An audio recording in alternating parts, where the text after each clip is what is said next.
ପ୍ରିୟ ବନ୍ଧୁଗଣ, ଏ ସନ୍ଧ୍ୟାକାଳର ଉପସନରେ ଆମମାନେ ଯେତେବେଳେ ବସିଛୁ, ଆମମାନଙ୍କର ସନ୍ଧ୍ୟାକାଳର ପ୍ରାର୍ଥନା ନିତାନ୍ତ ଆବଶ୍ୟକ।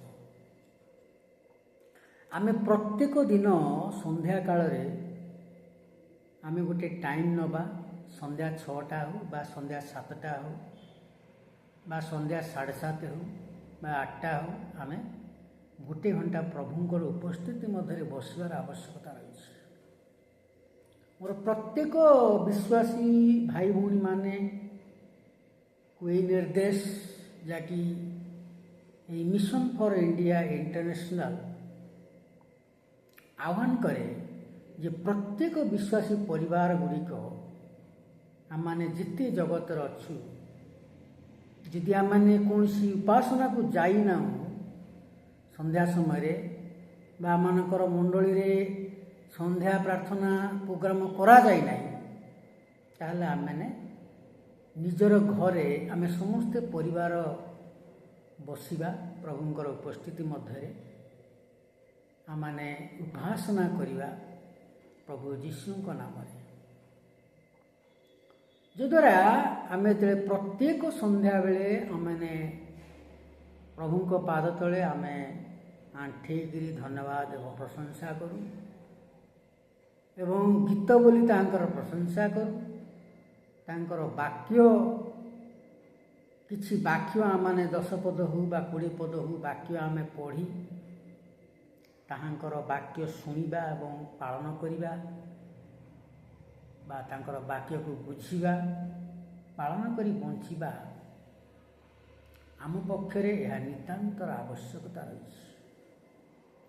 ଯଦ୍ୱାରା ମୁଁ ଏବଂ ମୋର ପରିବାର ଏବଂ ମୋର ପ୍ରତ୍ୟେକ ବିଶ୍ୱାସୀ ପରିବାର ଗୁଡ଼ିକ ଗୃହରେ ଏହି ସନ୍ଧ୍ୟା ପ୍ରାର୍ଥନା କରିବାର ଆବଶ୍ୟକତା ରହିଛି ପ୍ରତିଦିନ। ଯଦ୍ୱାରା ଆପଣମାନେ ଏବଂ ଆପଣମାନଙ୍କର ପରିବାର, ଆପଣଙ୍କର ସ୍ତ୍ରୀ, ଆପଣଙ୍କର ପୁରୁଷ ବା ଆପଣଙ୍କର ସ୍ୱାମୀ, ଭୁଲ କହିଲି, ଆପଣଙ୍କର ସ୍ତ୍ରୀ, ଆପଣଙ୍କର ସ୍ୱାମୀ, ଆପଣଙ୍କର ପିଲାମାନେ, ଆପଣଙ୍କର ବାପା ମା ମାନେ, ଆପଣମାନଙ୍କର ଜେଜେବାପା ଜେଜେମା ମାନେ, ଏ ସମସ୍ତେ ପ୍ରଭୁଙ୍କ ଠାରୁ ଗୋଟେ ପାୱାର ପାଇବେ। ପ୍ରଭୁଙ୍କ ଠାରୁ ଗୋଟେ ମିରାକଲ ପାୱାର ପାଇବେ। ମିରାକଲ ମାନେ ଆଶ୍ଚର୍ଯ୍ୟ ପାୱାର। ଆଉ ସେହି ପାୱାର ଦ୍ୱାରା ପ୍ରଭୁ ସେମାନଙ୍କୁ ସ୍ପର୍ଶ କରି ଛୁଇଁ ଦେଇ ପାୱାର ଦେବେ, ମହାଶକ୍ତି ଦେବେ, ମହାସୁସ୍ଥତା ମଧ୍ୟରେ ରହିବା ପାଇଁ ମଧ୍ୟ ପ୍ରଭୁ ସ୍ପର୍ଶ କରିବେ। ସେଥି ସଙ୍ଗେ ସଙ୍ଗେ ପରିବାରରେ ଗୋଟେ ମହାଶାନ୍ତି ହେବ ଏବଂ ସବୁ ପ୍ରକାର ସମସ୍ୟାରୁ ପରିବାରଟି ମୁକ୍ତ ରହିବ। ସେଥିପାଇଁ ସମସ୍ୟାରୁ କ'ଣ ସମସ୍ୟା ରହିଛି ଜଗତରେ? ଏକ ଖାଦ୍ୟ ସମସ୍ୟା। ଖାଦ୍ୟ ସମସ୍ୟାରୁ ଆପଣମାନେ ମୁକ୍ତ ରହିବେ ଯଦି ପ୍ରତିଦିନ ସନ୍ଧ୍ୟା କାଳରେ ଆପଣ ପ୍ରାର୍ଥନା କରିବେ। ତାପରେ ପ୍ରତିଦିନ ସକାଳେ ମଧ୍ୟ ପ୍ରାର୍ଥନା କରିବେ। ସକାଳେ, ସନ୍ଧ୍ୟାବେଳେ। ସକାଳେ ପ୍ରତ୍ୟେକ ପରିବାର, ଆପଣମାନଙ୍କର ପରିବାର ଏକତ୍ରୀକରଣ ହେବେ ଗୃହ ମଧ୍ୟରେ, ପ୍ରାର୍ଥନା କରିବେ ଘଣ୍ଟାଏ, ଆଉ ସନ୍ଧ୍ୟା କାଳରେ ଘଣ୍ଟାଏ ପ୍ରାର୍ଥନା କରିବେ। ଯଦ୍ୱାରା ଆପଣମାନେ ସବୁ ପ୍ରକାର ସମସ୍ୟାରୁ ମୁକ୍ତ ହେଇ ଗୋଟେ ମହାଶାନ୍ତିର ସହିତ ପରମେଶ୍ୱରଙ୍କର ସେଇ ପ୍ରେମରେ, ପରମେଶ୍ୱରଙ୍କର ସେଇ ଆଶୀର୍ବାଦ ମଧ୍ୟରେ ଆପଣମାନେ ଗମନାଗମନ କରିପାରିବେ। ସମସ୍ୟା ମାନେ କ'ଣ? ଖାଦ୍ୟ ସମସ୍ୟାରୁ ଆପଣ ମୁକ୍ତ ହେବେ, ଟଙ୍କା ପଇସା ସମସ୍ୟାରୁ ଆପଣମାନେ ମୁକ୍ତ ହେବେ, ରୋଗ ମଧ୍ୟ ଦୂର ହେବ, ଆପଣମାନଙ୍କର ପରିବାରରୁ ସମସ୍ତେ ସୁସ୍ଥତାରେ ରହିବେ। ପରମେଶ୍ୱର ଆପଣଙ୍କୁ ତାଙ୍କର ଆତ୍ମା ଦେଇ ଆତ୍ମାଙ୍କ ଦ୍ୱାରା ପରିଚାଳନା କରିବେ। ପରମେଶ୍ୱର ଆପଣମାନଙ୍କୁ ଜ୍ଞାନ ଦେବେ, ବୁଦ୍ଧି ଦେବେ ଏବଂ ଆପଣମାନଙ୍କୁ ଆଶୀର୍ବାଦ କରିବେ ପ୍ରତ୍ୟେକ ବିଷୟରେ। ଆପଣ ଯୁଆଡ଼େ ଯାଆନ୍ତୁ, ଆପଣଙ୍କର କାର୍ଯ୍ୟ ସଫଳତା ବା ଆପଣ ସଫଳତା ପାଇ ଫେରିବେ ଘରକୁ। ଯିବାରେ ଆସିବାରେ ପରମେଶ୍ୱର ଆପଣଙ୍କ ସହିତ ରହିବେ। ଯିବାରେ ବାହାରକୁ ଗଲେ ଆପଣମାନେ ଆଶୀର୍ବାଦ ପାଇବେ, ଘରେ ରହିଲେ ମଧ୍ୟ ଆଶୀର୍ବାଦ ମଧ୍ୟ ରହିବେ। ଆପଣମାନଙ୍କର ପରିବାର ଗୋଟେ ମହାଶାନ୍ତିର ପରିବାର ବୋଲି ଲୋକମାନେ ଜାଣିବେ। ସେହିଭଳି ପ୍ରତ୍ୟେକ ପରିବାରରେ ଶାନ୍ତିର ଆବଶ୍ୟକତା ରହିଛି। ପ୍ରତ୍ୟେକ ପରିବାରର ଶାନ୍ତିର ଆବଶ୍ୟକତା ରହିଛି। ଆମେ ଦେଖୁଛୁ ଅନେକ ପରିବାର ଝଗଡ଼ା ଲାଗୁଛନ୍ତି, ବିଭିନ୍ନ ପ୍ରକାର ଝାମେଲା ହେଉଛି, ବିଭିନ୍ନ ପ୍ରକାର ସମସ୍ୟା ହେଉଛି, ଅଶାନ୍ତିରେ ଜୀବନଯାପନ କରୁଛନ୍ତି ଅନେକ ଲୋକମାନେ। ସେଥିପାଇଁ ଯେଉଁ ମୋର ପ୍ରତ୍ୟେକ ବିଶ୍ୱାସୀ ପରିବାର ଗୁଡ଼ିକ, ଆମର ଏଇ ଓଡ଼ିଶାର ପ୍ରତ୍ୟେକ ପରିବାର ଗୁଡ଼ିକ ବା ଆମମାନଙ୍କର ଭାରତର ପ୍ରତ୍ୟେକ ରାଜ୍ୟର ପରିବାର ଗୁଡ଼ିକ, ଆମ ଦେଶର ଏବଂ ଅନ୍ୟ ଯେତେ ଦେଶ ରହିଛି, ଆମର କମ୍ ସେ କମ୍ 200 ପାଖାପାଖି ଦେଶ ରହିଛି ପୃଥିବୀ ମଧ୍ୟରେ, ପ୍ରତ୍ୟେକ ଦେଶର ପ୍ରତ୍ୟେକ ବିଶ୍ୱାସୀ ପରିବାର ଗୁଡ଼ିକ ମହାଶାନ୍ତିରେ ରହିବେ ଉପାସନା କରିବା ଦ୍ୱାରା ସକାଳେ ସନ୍ଧ୍ୟାବେଳେ। ଏବଂ ଯେଉଁମାନେ ସବୁଦିନ ବିଶ୍ୱାସ ହେଉଛନ୍ତି, ନୂଆ ନୂଆ ବିଶ୍ୱାସୀ, ଅନ୍ୟ ପରିବାର ଗୁଡ଼ିକ ନୂଆ ନୂଆ ପ୍ରତିଦିନ ନୂଆ ବିଶ୍ୱାସୀମାନେ ମଧ୍ୟ ମଣ୍ଡଳୀରେ ସେମାନେ ନିଯୁକ୍ତ ହେଉଛନ୍ତି, ମଣ୍ଡଳୀରେ ସେମାନେ ଅନ୍ତର୍ଭୁକ୍ତ ହେଉଛନ୍ତି, ଡୁବନ ନେଇକି, ପାଣିରେ ଜଳ ଦୀକ୍ଷା ନେଇକରି। ପ୍ରତ୍ୟେକ ଦିନ ନୂଆ ନୂଆ ପରିବାର ଗୁଡ଼ିକ ସେମାନେ ଆମମାନଙ୍କର ପ୍ରତ୍ୟେକ ଦେଶରେ କୌଣସି ନା କୌଣସି ଜାଗାରେ ନୂଆ ନୂଆ ପରିବାର ଗୁଡ଼ିକ ଯୀଶୁଙ୍କୁ ପ୍ରଭୁ ରୂପେ ଗ୍ରହଣ କରି ସେମାନେ ଜଳଦୀକ୍ଷା ନେଇ ମଣ୍ଡଳୀରେ ସେମାନେ ଅନ୍ତର୍ଭୁକ୍ତ ହେଉଛନ୍ତି। ସେମାନଙ୍କ ପରିବାରରେ ମଧ୍ୟ ଉପାସନାର ଆବଶ୍ୟକତା ରହିଛି। ପାରିବାରିକ ଉପାସନା ଯାହାକୁ କହନ୍ତି, ପରିବାରର ମଧ୍ୟରେ ଉପାସନା କରିବାର ଆବଶ୍ୟକତା ରହିଛି ପ୍ରତିଦିନ ସନ୍ଧ୍ୟାରେ ଏବଂ ପ୍ରତିଦିନ ସକାଳେ। ତେବେ ଆମେ ଦେଖୁଛୁ ଯେ ପରମେଶ୍ୱରଙ୍କର କରୁଣାର ଆବଶ୍ୟକତା ରହିଛି ଆମ ପ୍ରତି। ପରମେଶ୍ୱରଙ୍କର ଯେଉଁ ପ୍ରେମର ଆବଶ୍ୟକତା ରହିଛି ଆମମାନଙ୍କ ପ୍ରତି। ପରମେଶ୍ୱରଙ୍କର ସେହି ସୁସ୍ଥତା ଆମମାନଙ୍କ ପ୍ରତି ଆବଶ୍ୟକତା ରହିଛି। ପରମେଶ୍ୱରଙ୍କ ସେହି ଆଶୀର୍ବାଦ ଆମମାନଙ୍କ ପ୍ରତି ଆବଶ୍ୟକତା ରହିଛି। ପରମେଶ୍ୱରଙ୍କର ସେହି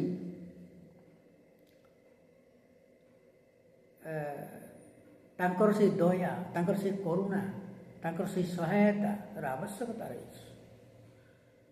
ତେଣୁ ଆମମାନେ ସେଥିପାଇଁ ପରମେଶ୍ୱରଙ୍କର ନିକଟବର୍ତ୍ତୀ ହେବାର ଆବଶ୍ୟକତା ରହିଛି। ତେବେ ଆମେ ଯଦି ଦେଖିବା ଯେ ଶାନ୍ତି, ପ୍ରତ୍ୟେକ ପରିବାରର ଶାନ୍ତିର ଆବଶ୍ୟକତା ରହିଛି। ଏ ଲେଖା ହେଇଛି ଯେ ଯୀଶୁ ନିଜେ କହିଲେ ଯୌନ 14:27 ଆମେ ଯଦି ପଢ଼ିବା ସେଠି ଲେଖା ଅଛି,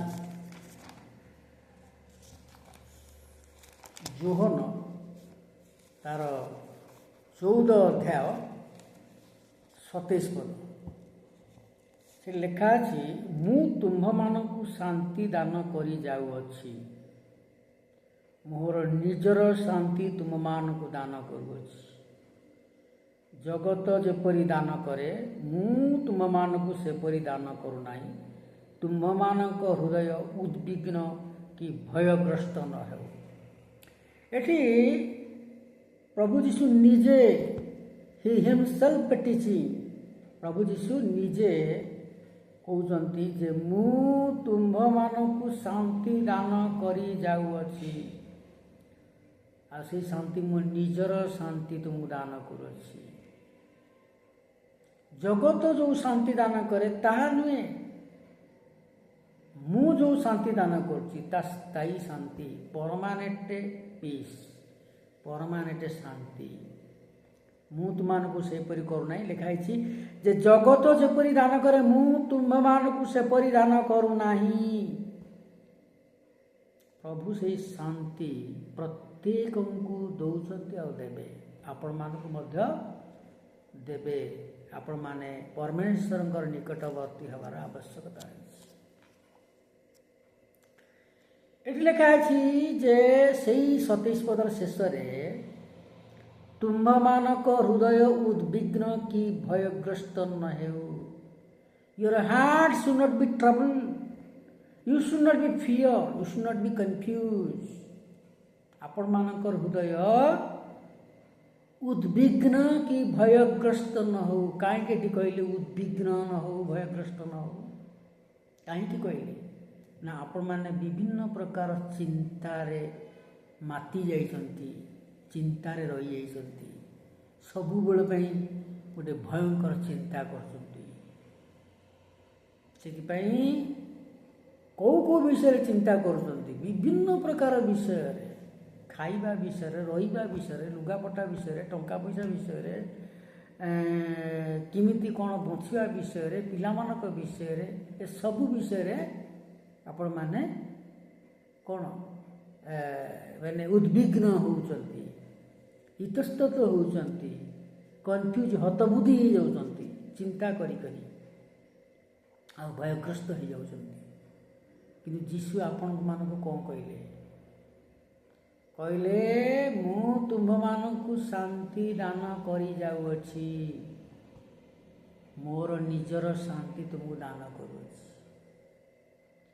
ଜଗତ ଯେପରି ଦାନ କରେ ମୁଁ ତୁମମାନଙ୍କୁ ସେପରି ଦାନ କରୁନାହିଁ।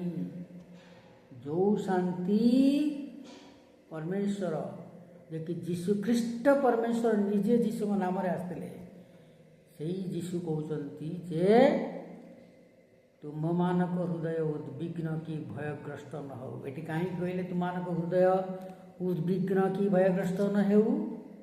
କାରଣ ଯେଉଁ ଶାନ୍ତି ଦେବେ ପରମାନେଣ୍ଟ ପିସ୍, ସ୍ଥାୟୀ ଶାନ୍ତି, ତା ମାନେ ଆମେ ଜାଣିବାର ଆବଶ୍ୟକତା ରହିଛି ଯେ ପ୍ରଭୁ ଆପଣମାନଙ୍କୁ ଖାଦ୍ୟ ଯୋଗେଇବେ, ଆପଣମାନଙ୍କର ଖର୍ଚ୍ଚ, ଟଙ୍କା ପଇସାର ଯାହା ଖର୍ଚ୍ଚ ମଧ୍ୟ ଯୋଗେଇବେ,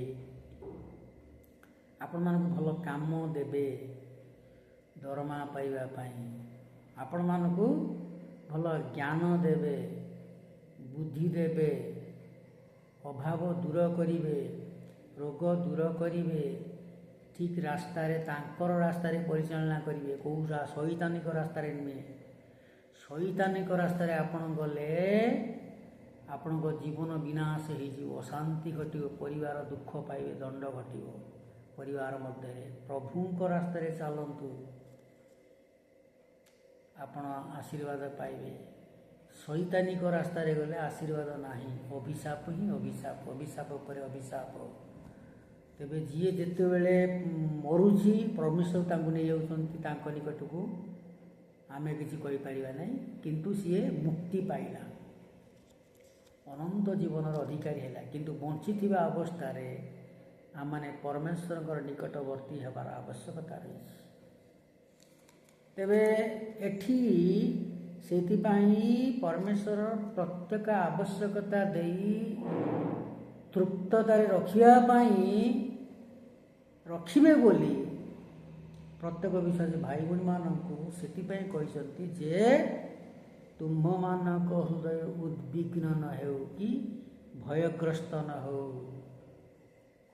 ଖାଲି ସେତିକି ନୁହେଁ, ଆମେ ଯିଶାୟ ଯଦି ଦେଖିବା ତାର 55 ଅଧ୍ୟାୟରେ ସେଠି ମଧ୍ୟ ପ୍ରଭୁ କହିଦେଇଛନ୍ତି ଯେ 55 ଅଧ୍ୟାୟ ଯିଶାୟରେ ଆମେ ଏକ ପଦ ଯଦି ପଢ଼ିବା, ସେ ଲେଖା ହେଇଛି ଈଶ୍ୱରଙ୍କର କରୁଣା ବିଷୟରେ ଲେଖା ହେଇଛି। ଆପଣମାନଙ୍କୁ ଈଶ୍ୱର କରୁଣା କରିବେ, ସେଥିପାଇଁ କହିଛନ୍ତି do not be trouble in your heart. ହେ ତୃଷିତ ଲୋକ ସକଳ, ଏଠି ପ୍ରଭୁ କ'ଣ କହୁଛନ୍ତି?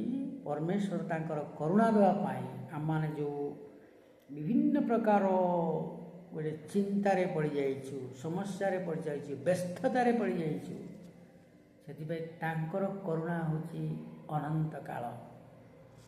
ସେ କହିଛନ୍ତି ହେ ତୃଷିତ ଲୋକ ସକଳ,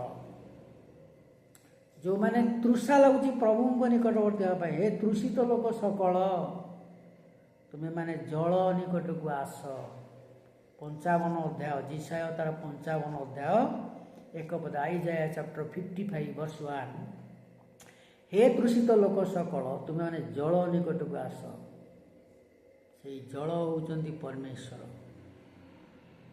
ସେଥିପାଇଁ ପୁଣି ଯାହାର କିଛି ଅର୍ଥ ନାହିଁ ସେ ଆସୁ, ଲେଖା ହେଇଛି।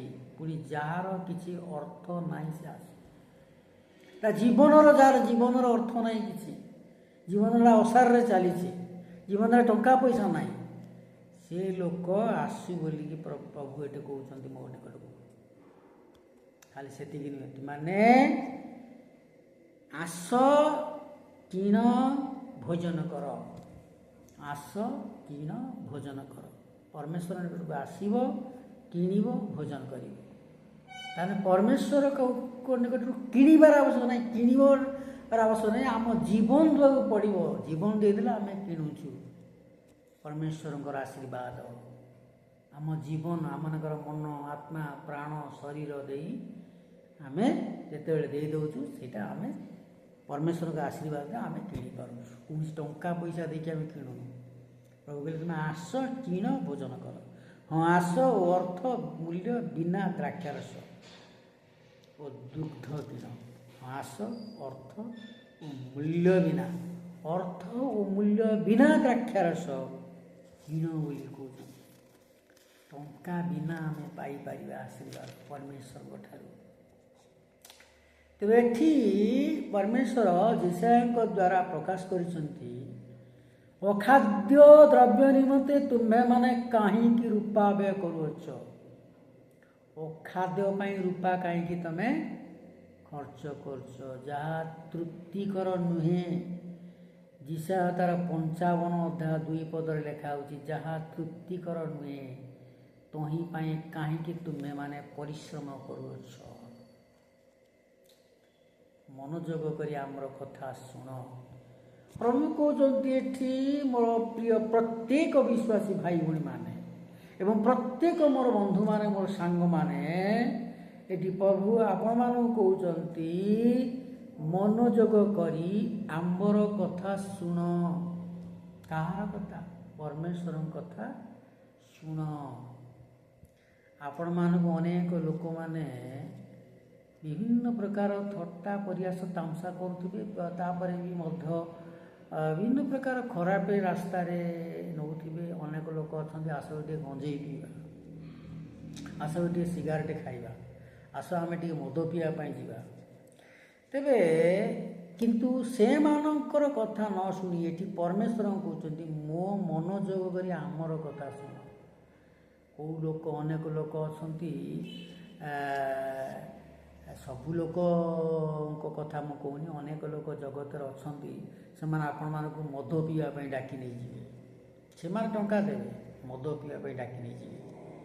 ସେମାନେ ବିଭିନ୍ନ ପ୍ରକାର କଥା କହିକିରି ଆପଣମାନେ ତାଙ୍କ କଥାରେ ପଡ଼ି ମଦ ପିଇବା ପାଇଁ ଚାଲିବେ। ଆଉ ଲୋକ ଅଛନ୍ତି, ସିଗାରେଟ ଦେଇଦେବେ ଆପଣମାନଙ୍କୁ, ସିଗାରେଟ ଖାଇବା ପାଇଁ। ବିଭିନ୍ନ ପ୍ରକାର କଥା ଆଡ଼ୁ ସାଡ଼ୁ ଏପଟ ସେପଟ କରିକି ସିଗାରେଟ ଖୋଇଦେବେ, ପାନ ଖୋଇଦେବେ, ବିଡ଼ି ଖୋଇଦେବେ, ସବୁ ନିଶା ଦ୍ରବ୍ୟ ଖୋଇଦେବେ, ହାଣ୍ଡିଆ ମଦ ପିଇଦେବେ ବା ଆମର ଖଜୁରୀ ମଦ ପିଇଦେବେ। ବିଭିନ୍ନ ପ୍ରକାର ଏପଟ ସେପଟ କଥାବାର୍ତ୍ତା କରିକି, ଠକାମି କଥାବାର୍ତ୍ତା କରିକି ସେମାନେ ସେଇ ଅନେକ ଲୋକ ଅଛନ୍ତି ମଧ୍ୟ ସେଇ ଠକାମି କଥା ଶୁଣିକି ମନୋଯୋଗ କରିକି ତାଙ୍କ ଜୀବନଟା ବିନାଶ ପଥରେ ଚାଲି ଯାଇଥାଏ, ତାଙ୍କର ପରିବାର ହଇରାଣ ହେଇଥାନ୍ତି, ଦଣ୍ଡ ପାଇଥାନ୍ତି। ତେବେ ଏଠି ପ୍ରଭୁ କହୁଛନ୍ତି, ମନୋଯୋଗ କରି ଆମର କଥା ଶୁଣ ଓ ଉତ୍ତମ ଦ୍ରବ୍ୟ ଭୋଜନ କର, ଭଲ ଖାଦ୍ୟ ଖାଅ। ମଦ, ଗଞ୍ଜେଇ, ଅଫିମ, ସିଗାରେଟ ଏସବୁ ଛାଡ଼ି ଦିଅ। ଛାଡ଼ି ଦେଇକିରି ଲେଖା ହେଇଛି ଉତ୍ତମ ଦ୍ରବ୍ୟ ଭୋଜନ କର। ମଦ ଖିଆ ଛାଡ଼ି ଦିଅନ୍ତୁ, ସିଗାରେଟ ଖିଆ ଛାଡ଼ି ଦିଅନ୍ତୁ, ଗଞ୍ଜେଇ ଖିଆ ଛାଡ଼ି ଦିଅନ୍ତୁ, ହାଣ୍ଡିଆ ମଦ ପିଇବା ଛାଡ଼ି ଦିଅନ୍ତୁ, ଖଜୁରୀ ମଦ ଛାଡ଼ି ଦିଅନ୍ତୁ, ନଡ଼ିଆ ଗଛର ମଦ ବି ତିଆରି କରାହେଉଛି, ସେଥିରୁ ବି ଛାଡ଼ି ଦିଅନ୍ତୁ, ଖଇନି ଛାଡ଼ି ଦିଅନ୍ତୁ, ଧୂଆଁ ପତ୍ର ଛାଡ଼ି ଦିଅନ୍ତୁ, ବିଭିନ୍ନ ପ୍ରକାର ହଂସ, ବିଭିନ୍ନ ପ୍ରକାର କଳରେ ଜାକନ୍ତି ସବୁ ନିଶା ଦ୍ରବ୍ୟ ସବୁ ଛାଡ଼ି ଦିଅନ୍ତୁ। ଛାଡ଼ିକି ଉତ୍ତମ ଦ୍ରବ୍ୟ ଭୋଜନ କରନ୍ତୁ, ଭଲ ଖାଦ୍ୟ ଖାଆନ୍ତୁ, ମାଛ ଖାଆନ୍ତୁ, ଅଣ୍ଡା ଖାଆନ୍ତୁ, ଭଲ ଛେଳି ମାଂସ ଖାଆନ୍ତୁ, ଆଉ ପୃଷ୍ଟିକର ଦ୍ରବ୍ୟରେ ତୁମମାନଙ୍କର ପ୍ରାଣକୁ ସନ୍ତୁଷ୍ଟ ହେବାକୁ ଦିଅ। ପୃଷ୍ଟିକର ଖାଦ୍ୟ ଖାଆନ୍ତୁ, ଭଲ ଖାଦ୍ୟ, ଯେଉଁଠିକି ଆପଣମାନଙ୍କର ପ୍ରାଣ, ଶରୀର ଭଲ ରହିବ, ପ୍ରାଣ ମଧ୍ୟ ଭଲ ରହିବ। ଭଲ ପନିପରିବା ଆପଣମାନେ ଖାଆନ୍ତୁ, ଟମାଟୋ, ପୋଟଳ, ବାଇଗଣ, ଆମର ଆଳୁଟା ଛାଡ଼ି ଦିଅନ୍ତୁ। ଆଳୁଟା ହେଉଛି ଡାଇବେଟିସ୍ ରୋଗ ହୋଇଯାଇଥାଏ। ଆଳୁଟା ଛାଡ଼ିକି ଆଉ ଅନ୍ୟ ପନିପରିବା ସବୁ ଆପଣ ଖାଆନ୍ତୁ। ପ୍ରତ୍ୟେକ ଭଲ ବିଷୟ ଯେଉଁଗୁଡ଼ା ଆପଣମାନଙ୍କ ଶରୀର ପାଇଁ ଭଲ, ଫଳମୂଳ ଏବଂ ମଧ୍ୟ ଖାଆନ୍ତୁ। ଯେଉଁଟା ଭଲ ସେଇଟା ଆପଣମାନେ ଖାଆନ୍ତୁ। ସେଥିପାଇଁ ଏଠି ଲେଖା ହେଇଛି, ମନୋଯୋଗ କରି ଆମର କଥା ଶୁଣ, ଉତ୍ତମ ଦ୍ରବ୍ୟ ଭୋଜନ କର, ପୁଷ୍ଟିକର ଦ୍ରବ୍ୟରେ ତୁମମାନଙ୍କ ପ୍ରାଣକୁ ସନ୍ତୁଷ୍ଟ ହେବାକୁ ଦିଅ। ପ୍ରାଣକୁ ସନ୍ତୁଷ୍ଟ ହେବା ପାଇଁ ଦିଅ ପ୍ରଭୁ କହୁଛନ୍ତି। ପ୍ରଭୁ କହିନାହାନ୍ତି ତୁମେ ମଦ ଗଞ୍ଜେଇ ଖାଇକି ମଦୁଆ ହେଇକିରି ତୁମେ ପ୍ରାଣକୁ ସନ୍ତୁଷ୍ଟ ହେବା ପାଇଁ ଦେବା ପାଇଁ କୁହାଯାଇନି। ପ୍ରଭୁ ଏଠି କହିଛନ୍ତି, ମନୋଯୋଗ କରି ଆଜି ମୋର ପ୍ରତ୍ୟେକଙ୍କୁ ନିର୍ଦ୍ଦେଶ, ଏଇ mission for India international president ଭାବରେ ମୁଁ ଆପଣମାନଙ୍କୁ ନିର୍ଦ୍ଦେଶ ଦେଉଛି ଯେ ଆପଣମାନେ ମନୋଯୋଗ କରି ପରମେଶ୍ୱରଙ୍କ କଥା ଶୁଣନ୍ତୁ, ଉତ୍ତମ ଦ୍ରବ୍ୟ ଭୋଜନ କରନ୍ତୁ, ପୁଷ୍ଟିକର ଦ୍ରବ୍ୟରେ ଆପଣମାନଙ୍କର ପ୍ରାଣକୁ ସନ୍ତୁଷ୍ଟ ହେବାକୁ ଦିଅନ୍ତୁ। ତାପରେ କର୍ଣ୍ଣ ଡେରି ଆମ ନିକଟକୁ ଆସ। ଏଠି ପରମେଶ୍ୱରଙ୍କ ଯିଶାଙ୍କ ଦ୍ୱାରା ପ୍ରକାଶ କରୁଛନ୍ତି କର୍ଣ୍ଣ ଡେରି। କର୍ଣ୍ଣ ମାନେ କ'ଣ? ସାହିତ୍ୟିକ ୱାର୍ଡ କର୍ଣ୍ଣ ମାନେ ଇୟର, ମାନେ କାନ। କାନ ଡେରିକିରି ଆମ ନିକଟକୁ ଫେରି ଆସ। କାନ ଡେରିକିରି ଆମ ନିକଟକୁ ଫେରି ଆସ। କାହା ନିକଟକୁ? ପରମେଶ୍ୱରଙ୍କ ନିକଟକୁ ଫେରି ଆସନ୍ତୁ। ମୋ ନିକଟକୁ ମୁଁ କହୁନି, ପରମେଶ୍ୱରଙ୍କ ନିକଟକୁ ଫେରି ଆସନ୍ତୁ। ଶୁଣ, ତୁମ୍ଭମାନଙ୍କର ପ୍ରାଣ, ତହିଁରେ ତୁମମାନଙ୍କର ପ୍ରାଣ ବଞ୍ଚିବ। କର୍ଣ୍ଣ ଡେର, ଆମ୍ଭ ନିକଟକୁ ଆସ, ଶୁଣ, ତହିଁରେ ତୁମମାନଙ୍କର ପ୍ରାଣ ବଞ୍ଚିବ। ଆପଣମାନଙ୍କର ପ୍ରାଣ ବଞ୍ଚିବ, ନହେଲେ ବଞ୍ଚିବ ନାହିଁ, ଶୁଖିଯିବ। ଯେତେବେଳେ ଗୋଟେ ଗଛରେ ପାଣି ଆମେ ନ ଦେଉ, ଗଛଟା ଶୁଖିକି ମରିଯାଏ। ତେବେ ସେମିତି ଆପଣମାନେ ପରମେଶ୍ୱରଙ୍କର ବାକ୍ୟକୁ ମନୋଯୋଗ ନ କଲେ, ଆପଣମାନେ ପରମେଶ୍ୱରଙ୍କର ଆଡ଼କୁ କାନ ନ ଡେରିଲେ, କାନ ନ ଦେଲେ, ପରମେଶ୍ୱରଙ୍କ ନିକଟବର୍ତ୍ତୀ ନ ହେଲେ, ଆପଣମାନଙ୍କର ପ୍ରାଣ ଶୁଖିଯିବ। ସେଥିପାଇଁ ଏଠି ଲେଖା ହେଇଛି, ପ୍ରଭୁ କହୁଛନ୍ତି କାନ ଡେରି ଆମ ନିକଟକୁ ଆସ, ଶୁଣ, ତହିଁରେ ତୁମମାନଙ୍କର ପ୍ରାଣ ବଞ୍ଚିବ। ତୁମେ ଆଶୀର୍ବାଦ ପାଇବ, ଶାନ୍ତିରେ ରହିବ, ଆପଣଙ୍କର ପରିବାର ମଧ୍ୟ ଶାନ୍ତିରେ ରହିବେ, ଆପଣଙ୍କର ସ୍ତ୍ରୀ ଶାନ୍ତିରେ ରହିବ, ଆପଣଙ୍କର ସ୍ୱାମୀ ଶାନ୍ତିରେ ରହିବ, ଆପଣଙ୍କର ପିଲାମାନେ ଶାନ୍ତିରେ ରହିବେ, ଆପଣଙ୍କର ବାପା ମା' ମାନେ ଶାନ୍ତିରେ ରହିବେ। ଆପଣମାନେ ଯେଉଁ କାର୍ଯ୍ୟରେ ସଫଳତା ହେବ, ଆପଣମାନଙ୍କର ଦୁଃଖ ଦୂର ହେବ, ଟଙ୍କା ପଇସାର ଅଭାବ ଦୂର ହେବ, ଖାଦ୍ୟର ଅଭାବ ଦୂର ହେବ, ଲୁଗାପଟାର ଅଭାବ ଦୂର ହେବ। ପ୍ରତ୍ୟେକ ବିଷୟରେ ଆପଣମାନଙ୍କର ଘରେ, ସୁନ୍ଦର ଘରେ ମଧ୍ୟ ଆପଣମାନେ ରହିପାରିବେ। ଏ କଥା ଆପଣମାନେ ଚିନ୍ତା କରନ୍ତୁ। ପୁଣି ଆମେ ତୁମମାନଙ୍କ ସହିତ ଏହି ନିତ୍ୟସ୍ଥାୟୀ ନିୟମ ଅର୍ଥାତ୍ ଦାଉଦଙ୍କ ପ୍ରତି ନିଶ୍ଚିନ୍ତ ଦୟା ସ୍ଥିର କରିବା। ତେବେ ଏଠି ଆମେ ଦେଖୁଛୁ ତୁମମାନଙ୍କ ସହିତ ଏକ ନିତ୍ୟସ୍ଥାୟୀ ନିୟମ। ତେବେ ଆମେ ଚାରିପଦରେ ଦେଖୁଛୁ, ଦେଖ ଆମେ ତାହାଙ୍କୁ ଗୋଷ୍ଠୀବର୍ଗର ସାକ୍ଷୀ ରୂପେ, ଗୋଷ୍ଠୀବର୍ଗର ଅଗ୍ରଣୀ ଆଜ୍ଞାଦାତା ରୂପେ ନିଯୁକ୍ତ କରିଛୁ। ତେବେ ଯିଶାୟାଙ୍କୁ ପ୍ରଭୁ ନିଯୁକ୍ତ କରିଛନ୍ତି। ଆମମାନଙ୍କୁ ସେ ଜଣାଇ ଦେଇଛନ୍ତି ଯେ ଆମମାନେ ଯେପରି ପରମେଶ୍ୱରଙ୍କ ନିକଟବର୍ତ୍ତୀ ହେଇ ତାଙ୍କଠାରୁ ସେ ଆଶୀର୍ବାଦ ପାଇବା, ଆମମାନଙ୍କର ପ୍ରାଣ ବଞ୍ଚିବ, ଆମମାନେ ଶାନ୍ତିରେ ରହିପାରିବା, ସେଥିପାଇଁ ଏଠି ପରମେଶ୍ୱର ଆମମାନଙ୍କୁ କଥା କହିଛନ୍ତି। ଆସନ୍ତୁ ଆମମାନେ, ତେବେ ଆଜିର ପ୍ରଶ୍ନ ଯେ ଆମେମାନେ କ'ଣ ପରମେଶ୍ୱରଙ୍କର ନିକଟବର୍ତ୍ତୀ ହେଉଛୁ କି?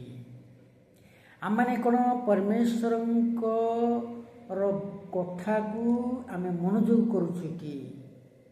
ଆମମାନେ କ'ଣ ପରମେଶ୍ୱରଙ୍କ ଆଡ଼କୁ କାନ ଦେଇକିରି ଆମେ ତାହାଙ୍କ ନିକଟବର୍ତ୍ତୀ ହେଉଛୁ କି? ଯଦି ହେଉନୁ, ତେବେ ଏବେଠାରୁ ଆସୁ ଆମମାନେ ହେବା, ଯଦ୍ୱାରା ଆମମାନଙ୍କର ପ୍ରାଣ ବଞ୍ଚିବ, ଆମମାନଙ୍କର ପିଲାମାନଙ୍କର ପ୍ରାଣ ବଞ୍ଚିବ, ଆମମାନଙ୍କର ପରିବାରର ପ୍ରାଣ ବଞ୍ଚିବ ଏବଂ ଆମେ ଗୋଟେ ମହାଶାନ୍ତିରେ ରହିପାରିବା। ଆସନ୍ତୁ ଆମେ ପ୍ରାର୍ଥନା କରିବା। ଏବଂ ମୁଁ ଆପଣମାନଙ୍କ ପାଇଁ ମଧ୍ୟ ପ୍ରାର୍ଥନା କରିବି, ସମସ୍ତଙ୍କ ଦେଶ ଦୁନିଆ ପାଇଁ ପ୍ରାର୍ଥନା କରିବି। ପ୍ରଭୁ ତୁମ ଚରଣ ତଳେ ଧନ୍ୟବାଦ ଦେଉଛି। ମୋର ପ୍ରତ୍ୟେକ ବିଶ୍ୱାସୀ ଭାଇ ଭଉଣୀମାନେ ଯେଉଁମାନେ ଆମର ଏଇ ଅନଲାଇନ୍ ଟିଭି ମାଧ୍ୟମରେ ଦେଖୁଛନ୍ତି, ସେ ସମସ୍ତଙ୍କୁ ପ୍ରଭୁ ତୁମେ ଦୟାକରି ସବୁ ପ୍ରକାର ସମସ୍ୟାରୁ ମୁକ୍ତ ରଖି ପ୍ରଭୁ ତୁମେ ମହାଶାନ୍ତିରେ ଜୀବନଯାପନ କରିବା ପାଇଁ ମହା ଆଶୀର୍ବାଦ ଦିଅ। ଧନ୍ୟବାଦ ଦେଉଛି, ପ୍ରାର୍ଥନା ଶୁଣିଲ ଏବଂ ଉତ୍ତର ଦେଲ। ପ୍ରାର୍ଥନା କେବଳ ତ୍ରାଣକର୍ତ୍ତା ପ୍ରଭୁ ଯୀଶୁଙ୍କ ପବିତ୍ର ନାମରେ ମାଗିଲି, ଆମେନ୍।